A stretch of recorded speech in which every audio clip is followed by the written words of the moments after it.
Hey everybody, it's Ron from Pick Dawgz, and this is Ron's Rundown. We're going to go over the MLB games scheduled for Monday, May 16th, 2022. Now, if you like what you see, make sure to give this video a big thumbs up and subscribe to our channel. And don't forget to leave a comment down below with what your baseball picks are for Monday's games. Now, if you're looking for my best bets, you can find those at the Premium Picks tab at Pickdawgz.com. I'm running a daily $15 MLB best bet, so check it out at Pick Dawgz Premium. Alrighty, here we go. Here are the games for Monday, May 16th. First up, we see the Detroit Tigers taking on the Tampa Bay Rays. This one will see Alex Faedo and Corey Kluber on the mound. Now, we see this total open up at 8, but it did drop down a half a run to 7.5. Wouldn't be surprised to see this total drop even more, maybe to 7, 6.5, as I do like the under in this one. You know, both teams' offenses really haven't done too much lately. The Tigers were able to sweep the Orioles at home this weekend, but they only scored 5 runs on Sunday, 3 runs on Saturday, 4 runs on Friday. Against Oakland in that 5-game series, the offense really wasn't there against a pretty weak Oakland pitching staff. So the offense for the Tigers has been one of the weakest in the American League. On the other side, the Tampa Bay Rays, they did win the series against the Blue Jays this weekend, but again, they only scored 3 runs, 1 run, 5 runs. Against the Angels, the offense really struggled as well. And we have 2 strong pitchers, I believe, in Faedo and Kluber. You know, Faedo at 3.6 ERA, 3.9 expected ERA. You know, he's only had 10 innings of work, but he's looked solid in those innings. And Corey Kluber on the other side, I do think, you know, he could have sharper numbers, but he's facing a pretty weak Tigers lineup. 4.55 ERA, but a 3.56 xFIP. I like the under in this game. I think runs are hard to come by. Next up, we see the Washington Nationals taking on the Miami Marlins. Aaron Sanchez and Cody Poteet are your projected starters for this contest. Now, I got to admit, when I saw the price on the money line for this game, I was pretty surprised to see the Marlins as minus 200 plus favorites in this one. And this pitching, you know, the pitching matchup doesn't really look like it would be that, but Cody Poteet, 0.55 ERA this year. He's probably not going to go too deep into this game. He's more of an opener, but last time out he pitched 4 innings against the Diamondbacks and didn't give up a single earned run. 2 hits, 3 strikeouts in that one. I do like this matchup against the Nationals lineup, but it didn't score a single run on Sunday. And Aaron Sanchez, you know, if he does get to start in this one, we saw he was a little banged up in his last outing. He is listed day-to-day, but he is the projected starter. I can't trust him here against the Marlins. You know, the Marlins have hit righties really well this year. Sanchez has given up at least 1 home run in his last 3 starts, and I do think the Marlins bats show up here. So I do think it actually makes sense when you do a little bit of research of why the Marlins are such a big favorite. We usually don't see him as this big favorite, but I do think it makes sense, and I'm going to lay the run line with Miami to just try to get a better price with the better team. Next up, we see the New York Yankees taking on the Baltimore Orioles at Camden Yards. Luis Severino and Kyle Bradish are your projected starters.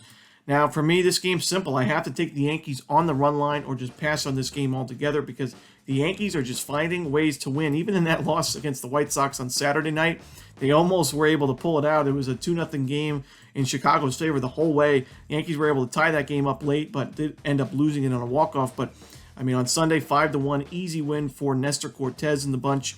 And the first 2 games, 15-7, 10-4. They took care of business against the Blue Jays. They looked good against the Rangers. And just this team is finding ways to win. The Orioles, at times, have played well. And at home, they do play a good baseball, 9-7 overall. But really uninspiring in that Detroit series. The offense just was not there. And the Yankees have been scoring runs. Kyle Bradish has been susceptible to giving up home runs. And the Yankees, we know they can hit the long ball plenty of times. So I'm going to take the Yankees here and lay the 1.5 runs on the road. Next up, we see the Toronto Blue Jays taking on the Seattle Mariners. This one will see Chris Flexen and Yusei Kikuchi on the mound. Now, I really don't love either of these starting pitching options. You know, both guys, I've mentioned that they do have their issues. Chris Flexen, 4.24 ERA. He's only got 22 strikeouts in 34 innings of work. The home runs have been a big issue for him lately. He's given up at least 1 home run in 4 of his last 5 outings, including 2 home runs his last time out, where he gave up 6 earned runs and 9 hits to the Phillies in 5 innings of work. That was a 9-0 Mariners loss. Yusei Kikuchi, in the beginning of the season, I was concerned quite a bit with him. But his last 2 starts, he's faced one of the best lineups in baseball in the New York Yankees. He's pitched 11 1/3 innings. He's only given up 3 earned runs, and he's had 14 strikeouts in those innings. He's just the pitcher that's in better form right now. I also trust the Blue Jays lineup a lot more than the Mariners. I know Toronto's had its fair share of struggles lately, but I still think this team is much more talented than Seattle, especially with the Mariners on the road.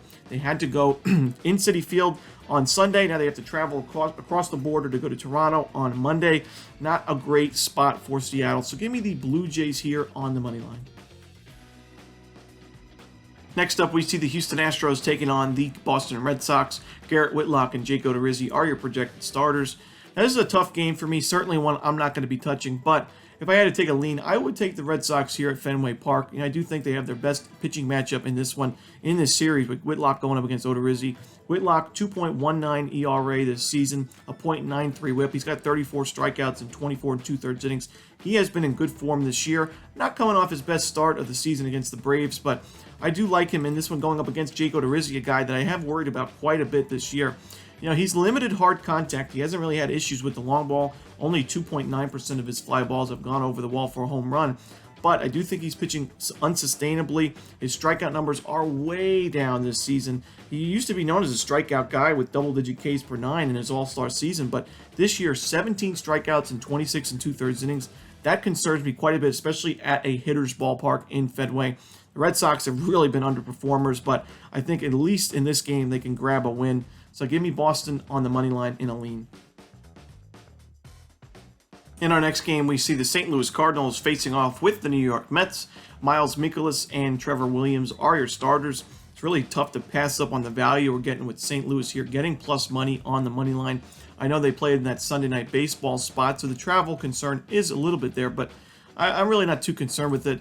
With Mikolas on the mound, he has been their best starting pitcher this season. I really didn't see it coming, but he's third in the National League in ERA right now with a 1.49 ERA. Strikeout numbers aren't really going to blow you away, but he just limits contact in general, hard contact and base hits and base runners. His whip right now is .94, which is 11th in the league. And on the other side, Trevor Williams, who is the projected starter for the Mets, really can't trust him. I can't back him here. He's got 9 Ks in 11 innings, a 5.73 ERA, a 1.64 whip as well. He gives up a ton of base runners. He's not going to be able to pitch too deep into this game, but I'm not sure how much I can trust this Mets bullpen to go a long distance in this game.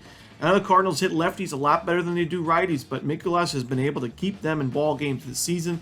I think they make this competitive, and the Mets really haven't inspired me lately, especially this weekend where they lost the series to the Mariners at home. Give me the Cardinals in a lean here on the money line as the road dog. In our next game, we see the Atlanta Braves taking on the Milwaukee Brewers. Ian Anderson and Freddie Peralta are your projected starters. Now, if you guys have watched the show from the beginning of the season, you've probably heard this over and over from me, but I do worry quite a bit about Ian Anderson this season and going forward. He's got 4.2 ERA, 3-1 record. Those numbers aren't too bad. Now, they aren't the numbers that a lot of people would want from Anderson. People had a lot of big expectations for him in his career and this season. A 1.4 whip. The biggest reason why I'm concerned with his game is because he gets behind in the count very, very often. And when you're giving hitters an edge in each at-bat, they're up 3-1, 3-0 in the count, it can get to you. And he's given up at least a home run in 4 of his last 5 games. The walks have been a problem for him. The strikeout numbers are down. 22 Ks in 30 innings is not going to get it done. And I do think the Brewers are going to get to him here. I would look at a lot of those Brewers home run props. Brewers, one of the most powerful teams against right-handed pitching this season. Lineup-wise, I could see 1 or 2 home runs against Anderson in this spot. Freddie Peralta struggled immensely in the beginning of the season. Looked like you couldn't even think about going near him. But now, his last 3 outings, he has been sharp. He's given up 3 earned runs or fewer in all 3 of his last 3 starts. The Brewers have won all 3 of those games. He's striking out batters. He hasn't given up a home run in that stretch. In fact, he hasn't given up a home run in his last 5 outings. He is in much better form, and with the Brewers being at home here, we're getting a good price with Milwaukee. Give me the Brewers on the money line. Next up, we see the Pittsburgh Pirates taking on the Chicago Cubs. Now, the line is not officially out for this game quite yet, so not a lot can be said about this one. I will lean with the road team here in Pittsburgh. Pirates, they were able to win on Sunday 1-0, even though they did not even get a single hit on the board. Hunter Green and the Reds bullpen pitched well, but not good enough, as the offense just did not back them up whatsoever. No runs on the board. Didn't give up a hit, but the walks eventually got to him, and Pittsburgh was able to steal one. But the Pirates have played well against the Cubs in recent matchups. We already saw the season series so far, 4-2 Pittsburgh's way. And we've seen both of these teams host a few games this season. Dylan Peters has pitched well for Pittsburgh, 3-1 with a 1.83 ERA. Wade Miley, we've only seen 3 innings from him this season, but they weren't very sharp innings. He gave up 5 walks and only had 1 strikeout, 5 base hits allowed. His ERA is up to 9 now this season. I think he'll improve from that start, but I don't know by how much, and I think the Pirates are the play here for me. So give me the Pirates fading the Cubs team. It's 4-11 at Wrigley Field this season. I'll take Pittsburgh on the money line. In our next game, we see the Los Angeles Angels taking on the Texas Rangers. Noah Syndergaard and John Gray are your starters here. I do think there is some value on the home dog, at least in the first 5 innings of this one. Noah Syndergaard, a 2.45 ERA, but he really isn't pitching like that this year. His strikeout numbers are way, way down from the rest of his career numbers. And at first, I really wasn't concerned with it, but then we saw Syndergaard struggle a little bit in his last couple outings. You see Syndergaard's last outing against the Rays, gave up a home run, 7 hits in 5 1/3 innings. He really didn't get burned, but the previous start, 8 hits, 3 earned runs, a home run. So he's given up 15 base hits in his last 2 outings combined. That's concerning. At least 1 home run in his last 2 outings. And, he's going up against the Rangers team that did score 7 runs on Sunday. John Gray is pitching a lot better than his 5.51 ERA may suggest. His xFIP is sitting at 3.66, the 3.85 expected ERA. Strikeout numbers have been there. He's limited home runs this season. I think he pitches well here in at least the first 5 innings of this one, but I do worry about the Angels late in this game. I think that they could certainly make a comeback if they are trailing and win this game outright in the end. I think they have a much better bullpen. But in the first 5 innings, give me the Rangers. I'll take a shot with them in the first half of this game. In our next game, we see the Chicago White Sox taking on the Kansas City Royals. Now, there aren't too many times where I look to take the White Sox on the road. In recent seasons, they've been a much better home team than away team, but this year they're 7-7 on the road. I think this is a good spot to take them in. The Royals, their offense certainly showed up in that series with the Rockies. It really needed to at Coors Field. It's a hitter's ballpark, but it's really tough for any team to travel to Coors Field and then on no day's rest go back to their home stadium and play a game. I think the Royals offense is going to struggle quite a bit, like we've seen most of the season. The Royals have been one of the weaker, if not the weakest lineup in baseball up to this point. Brad Keller was pitching well for Kansas City, but last time out, we saw the old Brad Keller. It was not pretty. 5 2/3 innings, 9 hits, 6 total runs. 5 of those runs were earned, 2 home runs, 3 strikeouts in 5 2/3 innings. He was not on his A game, and I do think he's in trouble here against a pretty frustrated White Sox team. The White Sox have hit lefties a lot better than they have hit righties, but I do think they get to Keller in this one. I think they make him pay. So give me the White Sox on the money line. Next up, we see the Colorado Rockies taking on the San Francisco Giants. Now, Alex Wood and Antonio Senzatella should be your starters for this contest. And in this one, I think we see runs, and more runs. We saw a very high-scoring series with the Rockies and Royals. The weather's starting to get warmer in Colorado, and we saw the runs flying all over the place in that series. And with this one, we see the Giants bringing up a lefty to the mound. The Rockies have hit lefties all season long. Team OPS in the top 5 this year against left-handed pitching. While on the other side, Antonio Senzatella, not only did the Giants hit righties really well, but anybody's been able to hit Senzatella this season. He's given up at least 7 base hits in his last 5 outings, and that includes his last start against these Giants. That was at Oracle Park, a very pitcher-friendly park. He gave up 5 earned runs, 7 hits, 2 walks, only 1 strikeout in 3 2/3 innings. It was a 9-2 Giants win in that one. I think Senzatella gets hit hard. I think the Rockies can score a few on Wood as well. I like the over in the Giants-Rockies. Next up, we see the Minnesota Twins taking on the Oakland Athletics. Chris Archer and Zach Logue are your projected starters. Gotta say, this is probably one of my least favorite, if not my least favorite game on the board betting-wise, as I just don't think there's a ton of value either way. Neither of these starters are guys I look to back too often. Chris Archer, he's in his last 5 starts, he's given up at least 1 home run. The walks, he's given up at least 3 walks in 4 of his last 5 starts. Strikeout numbers are getting there, but he's not really able to pitch too deep into ball games, and he's only pitched in 4 1/3 innings or fewer in all 5 of those last 5 starts. And like I mentioned, a home run allowed in all 5 of those. That's pretty scary, especially on the road. I know the A's lineup isn't really the lineup to make pitchers pay this season, but Zach Logue, 7 innings of shutout ball last time out against the Tigers in a 9-0 Oakland win. To me, he's pitching better than Archer and better enough for me to take a chance with the dog here, getting a good price. So give me the A's on the money line. In our final game of the night, we see the Arizona Diamondbacks taking on the Los Angeles Dodgers. Madison Bumgarner and Tony Gonsolin on the mound for this contest. And I thought it was really important for the Dodgers to salvage that final game of the series against the Phillies. A pretty wild weekend for the Dodgers. A lot of crazy high-scoring games within that one against the Phillies. Some blown leads from both teams, and just a strange series overall. I do think getting back here against the Diamondbacks, against Bumgarner, I like the Dodgers in this spot on the run line.